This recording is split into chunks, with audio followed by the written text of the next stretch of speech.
સમાચારમાં આગળ વાત કરીએ તો સમાચાર નવસારીથી સામે આવી રહ્યા છે, જ્યાં નવસારી જિલ્લામાં પણ ધોધમાર વરસાદની પરિસ્થિતિ જોવા મળી છે। જ્યાં નવસારી જિલ્લાની અંદર પણ સવારથી ધોધમાર વરસાદ, જિલ્લામાં સરેરાશ 4.5 ઇંચ વરસાદ છે તે નોંધાયો છે। વાંસદામાં સૌથી વધુ 6 ઇંચ વરસાદ ખાબક્યો છે, તો નવસારીમાં પણ 5 ઇંચથી વધુ વરસાદ નોંધાયો છે।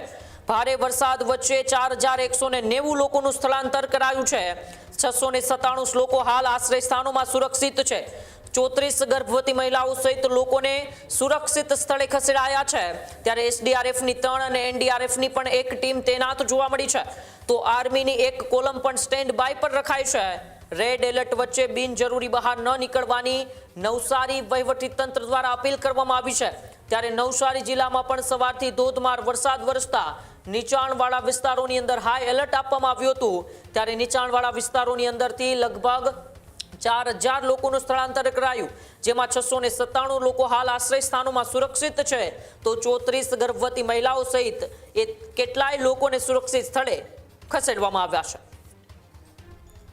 જિલ્લામાં સવારે 6 વાગ્યાથી લઈને અત્યાર સુધી લગભગ 4.5 ઇંચ જેટલો વરસાદ નોંધાયો છે, જેમાં નવસારીમાં 5 ઇંચ કરતાં વધારે, જલાલપુરમાં 4 ઇંચ કરતાં વધુ, વાંસદામાં અંદાજે 6 ઇંચ અને ખેરગામમાં લગભગ 5 ઇંચ જેટલો વરસાદ રજીસ્ટર કરવામાં આવ્યો છે। અત્યાર સુધી તંત્ર તરફથી 4190 જેટલા લોકોને શિફ્ટ કરવામાં આવ્યું છે, તેમાંથી અંદાજે 700 લોકો શેલ્ટર હોમ્સમાં છે।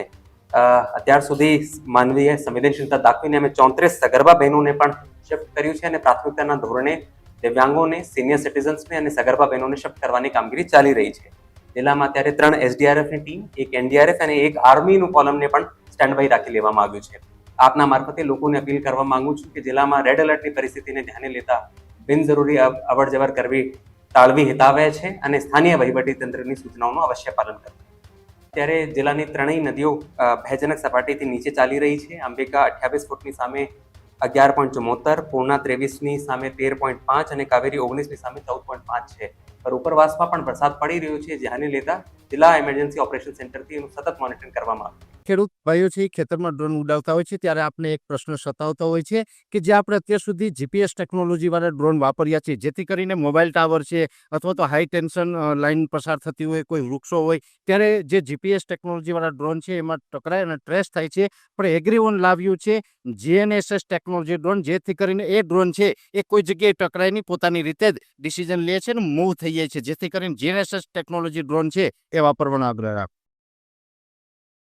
ત્યારે જ ન્યૂઝરૂમ ગુજરાતની યુટ્યુબ ચેનલને સબસ્ક્રાઇબ કરો અને ઇન્સ્ટાગ્રામ અને ફેસબુક પર ફોલો કરો। અપડેટ રહો, સત્યની સાથે રહો।